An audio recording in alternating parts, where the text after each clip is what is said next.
Les charcuteries ont été classées cancérigènes certains en 2015.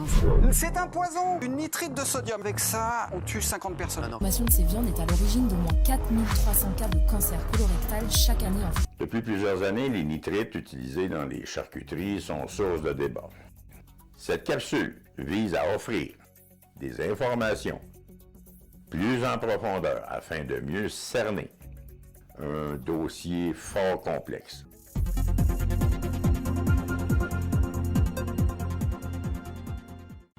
Ingérer des produits contenant des nitrites engendre un risque de cancer colorectal ou de l'estomac. 80% des nitrites que nous consommons viennent des légumes. Boum! Quoi? Arrêtons-nous tout de suite afin de bien comprendre cette affirmation et commençons par le début.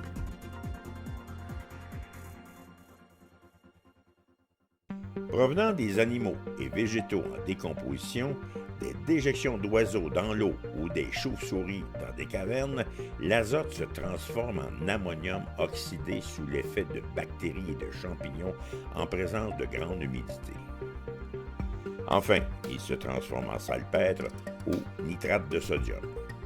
On retrouvera le salpêtre sous forme de cristaux sur des parois rocheuses des cavernes, sur des rochers et des murs de pierre, dans le sol et dans l'eau. Tous les organismes en ont de besoin pour leur croissance. Les végétaux et les fruits en sont regorgeants. La présence naturelle de vitamine C ou acide ascorbique, un antioxydant dans les fruits et légumes, rend ces végétaux propres à la consommation. 80 à 85% des nitrites que nous consommons viennent des fruits et légumes. Un pied de céleri contient autant de nitrites que 80 à 120 tranches de jambon.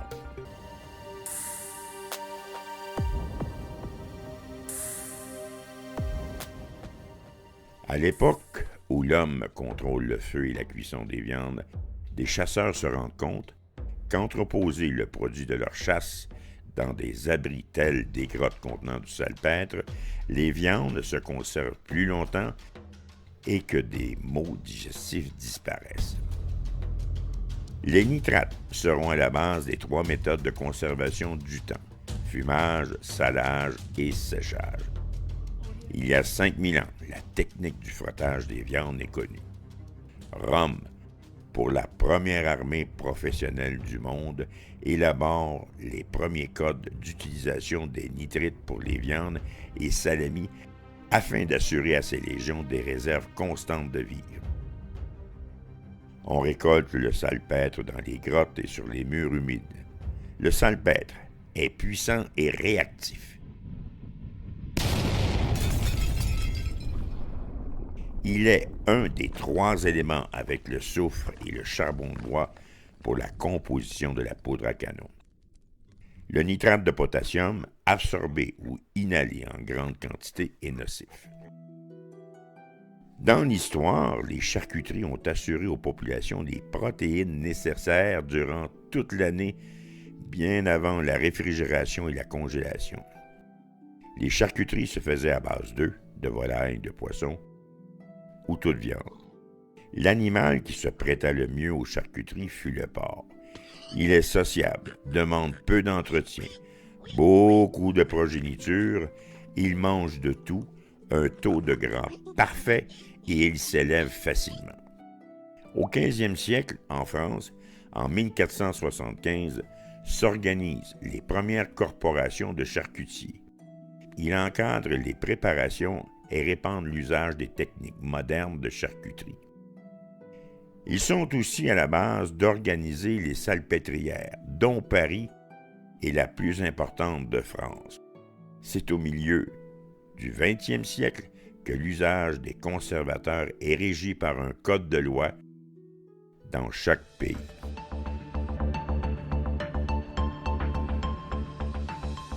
Le saucisson et les viandes transformées en général sont classés cancérigènes de catégorie 1, au même titre que l'amiante, les UV ou encore le gaz moutarde. Rassurez-vous, être en catégorie 1, ça ne signifie pas que la substance est très cancérigène, ça signifie qu'on est sûr qu'elle est cancérigène.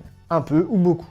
Et heureusement, parce que nous sommes de gros consommateurs de saucissons. En France, on a consommé 70 000 tonnes de saucissons en 2012, soit 2,22 kg par seconde. Il y a énormément d'études sur le sujet. Mais heureusement pour nous, l'IARC, le Centre international de recherche sur le cancer, qui est une branche de l'OMS, nous a résumé les résultats de plus de 800 études scientifiques sous la forme d'un rapport d'à peine plus de 500 pages. Mais la conclusion de ce rapport est sans appel. La consommation de viande transformée augmente les risques de cancer colorectaux et potentiellement les risques de cancer de l'estomac. En quelques chiffres, le cancer colorectal, c'est en France en 2018 43 000 nouveaux cas estimés et 17 000 décès estimés. C'est la deuxième cause de décès par cancer en France. Ainsi, l'OMS recommande de ne pas dépasser 150 grammes de charcuterie par semaine.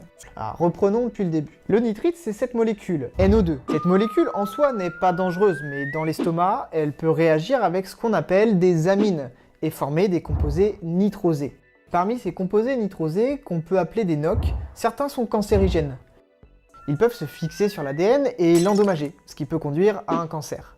Donc ça, c'est une certitude, les NOx sont des cancérigènes. Ce qui n'est pas clair, c'est si les nitrites que l'on ingère à travers l'alimentation sont suffisants ou en quantité suffisante pour augmenter le risque de cancer. Les études épidémiologiques quant au lien entre les nitrites et la survenue de cancer sont assez discordantes, ce qui fait qu'aujourd'hui, on n'a pas de lien avéré entre les deux. Sur la base des éléments de preuve disponibles, les experts de l'Autorité européenne de sécurité des aliments ont conclu que les niveaux de sécurité existants pour les nitrites ajoutés à la viande et à d'autres aliments constituaient une protection adéquate pour les consommateurs. Et oui, parce qu'il y a évidemment des normes à ne pas dépasser. Les légumes n'ont pas de nitrite. Par contre, ils sont bourrés de nitrates. Voyez à droite la quantité de nitrite dans les légumes, bien plus faible que dans les viandes transformées. À gauche, les quantités de nitrates. Cette fois, c'est très largement supérieur dans les légumes, mais environ 5% de ces nitrates sont convertis en nitrites dans la bouche. Et du coup, c'est vrai qu'en mangeant des légumes, et notamment certains qui sont particulièrement riches en nitrates, comme les radis ou les épinards, eh bien il est possible qu'on absorbe autant de nitrites au final qu'en mangeant du saucisson. Outre les nitrates, les légumes sont aussi bourrés d'antioxydants. Et ces antioxydants empêchent la formation des NOx à partir de nitrites.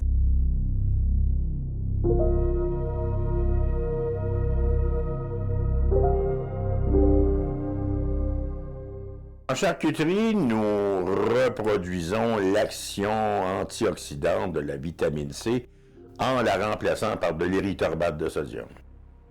L'érythorbate de sodium est de l'amidon le plus souvent de maïs ou de betterave fermenté et acidifié. Il est moins dispendieux que l'acide ascorbique, moins goûteux et plus stable. Son rôle sera d'accélérer le travail des nitrites en étant un antioxydant et un rehausseur de goût. Son usage est à dosage libre. 0,5 g d'érythorbate de sodium par kilo de viande suffit à accélérer le travail et annuler les effets des nitrites. Jamais le nitrite ne doit être en contact direct avec l'érythorbate de sodium car ils se détruisent mutuellement. À l'instant où un organisme meurt, un univers microscopique entre en action afin de procéder à la dégradation de la matière. Pour ce qui est de la viande, privée de refroidissement, le temps est court avant que cette viande devienne impropre à la consommation. La première intervention consiste à fortement saler la chair afin de réduire l'eau douce, freinant le développement des bactéries. Un salage de 300 g de sel par kilo de viande ou 30% est appliqué. C'est notre première barrière. Ce sel stoppera une bonne partie des micro-organismes qui dégradent la viande. Même si la mer morte a une salinité entre 27,5 à 34,2%, il y a encore de la vie. Les micro-organismes qui ont survécu sont les plus résistants et beaucoup sont à éliminer. C'est là que les nitrites entrent en jeu.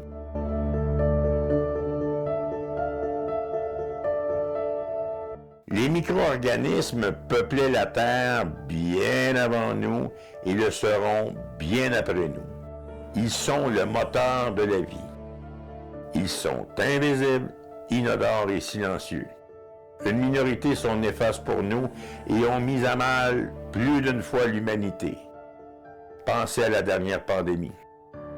Malgré une rigoureuse hygiène, des viandes de qualité, une solide chaîne de froid, les risques de contamination sont toujours là. Et les charcuteries sont réalisées à basse température, sous le point d'ébullition ou du moins aux alentours, une zone dangereuse pour la propagation des bactéries. Voici la liste de quelques éléments pathogènes à éliminer. La salmonelle, maladie salmonellose. Les symptômes, diarrhée, fièvre, vomissements et douleurs abdominales. La listeria monocytogène, maladie, listériose, symptômes, nausées, vomissements, crampes abdominales, risque d'infection sanguine. Pour les femmes enceintes, risque de naissance prématurée, voire avortement. La Clostridium botulinum, ces déjections sont les matières les plus létales du groupe. Ni le froid, ni la chaleur ou le vide ne parviennent à les détruire. Ces micro-organismes s'attaquent au système nerveux. Maladie, le botulisme, symptômes, faiblesse musculaire, insuffisance respiratoire aiguë. Les jeunes enfants et les personnes âgées peuvent perdre la vie en 24 heures.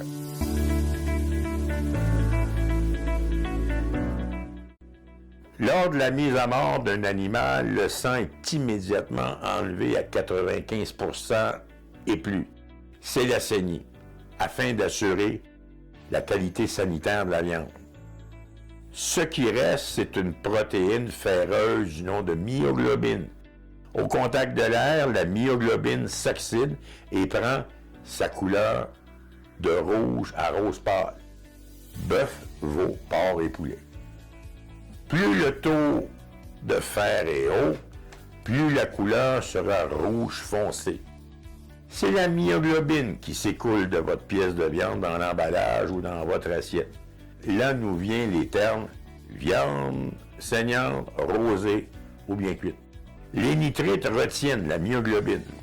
C'est la couleur de base des charcuteries.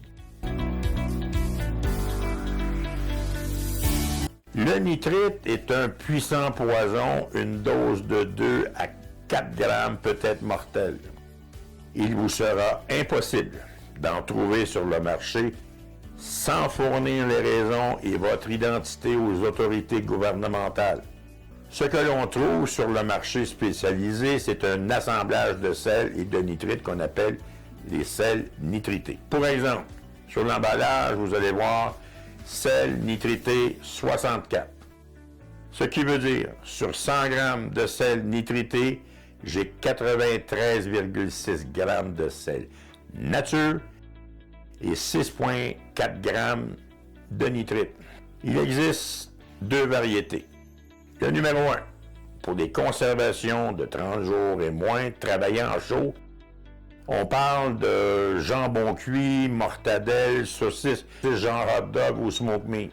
Le numéro 2, pour les conservations de plus de 30 jours, travaillant en froid, on parle de saucisson sec, salami Jane, soprasetta, jambon sec style prosciutto. Vous trouvez des noms comme Pink Salt, Instacure, poudre de Prague, etc. Ça, c'est des noms de commerce. Les informations importantes à retenir. Le 64 ou 62,5 indiquant la proportion de nitrite. Les catégories 1 ou 2 indiquant le type de charcuterie. Respectez à la lettre les directives sur les étiquettes d'emballage. Procurez-vous ces produits chez les détaillants spécialisés et non sur le web.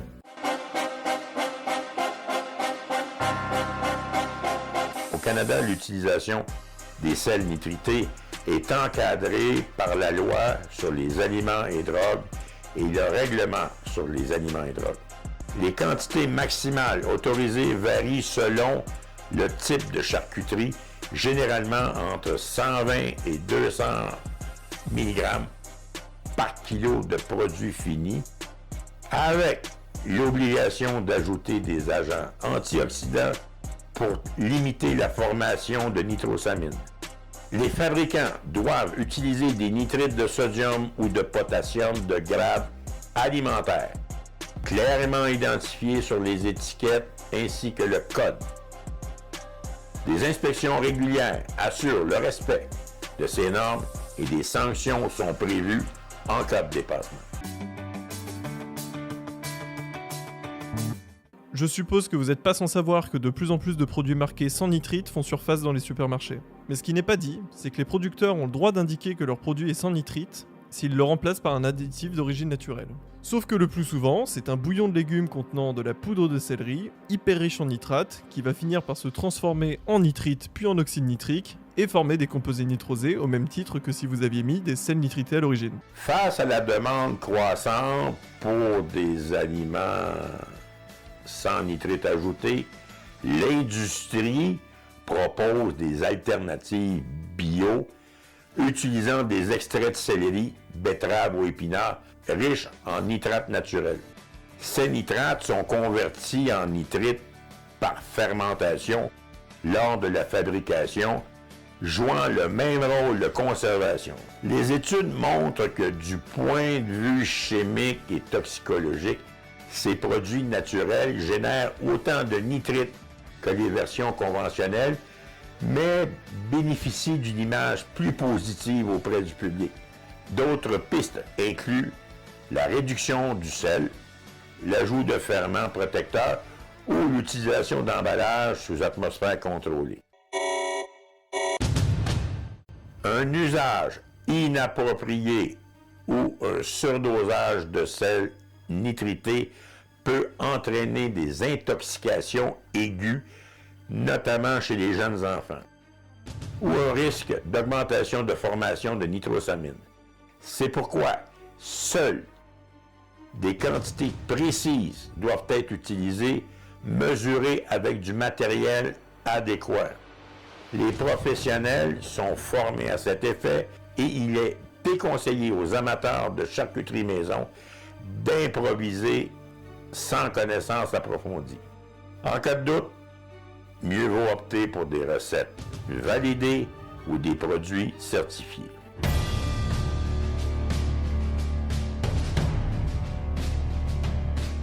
Nos ancêtres d'Europe, partant à la conquête du monde, et les Européens d'aujourd'hui possèdent une longue tradition de charcuterie avec une consommation plus élevée et une grande diversité de produits régionaux.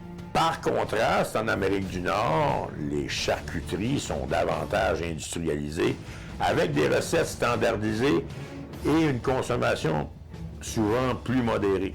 Physiologiquement, il n'existe pas de différence majeure entre les populations. Les variations sont surtout culturelles et liées aux habitudes alimentaires. Cependant, la méfiance à l'égard des additifs est plus marquée en Europe et le mouvement pour des produits sans nitrite est plus avancé.